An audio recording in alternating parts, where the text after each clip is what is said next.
I found $400 hiding in my budget, and I'm going to show you exactly where yours is hiding too. Calm breath. No gimmicks. Just clarity. This was not a raise. It was not a bonus. It was not some side hustle windfall.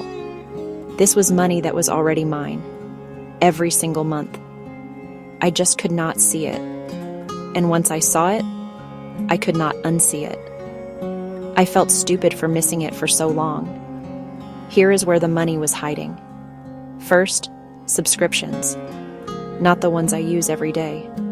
The ones I forgot existed. A meditation app I opened twice. A cloud storage upgrade I did not need. A streaming service I had not watched in months. $8 here, $12 there, $15 for something I could not even remember signing up for. Add them up, and it was over $100 a month just bleeding out automatically.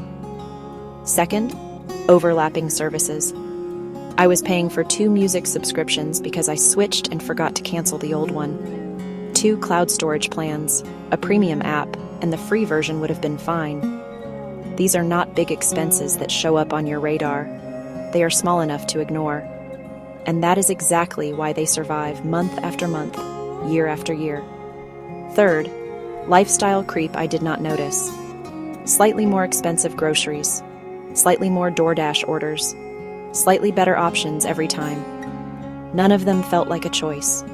They just happened. Here is how to find your hidden money in under an hour. Step 1. Pull the last 60 to 90 days of statements.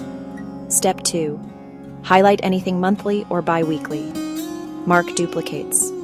Step 3. Cancel what you do not use. Downgrade what you rarely use. If free covers 80%, switch. Then lower your defaults, unit prices, pickup, and weekly caps. Tap the link in the description to get the Finance Reset Toolkit and find what's hiding in your budget. This video is for educational purposes only. Individual results may vary.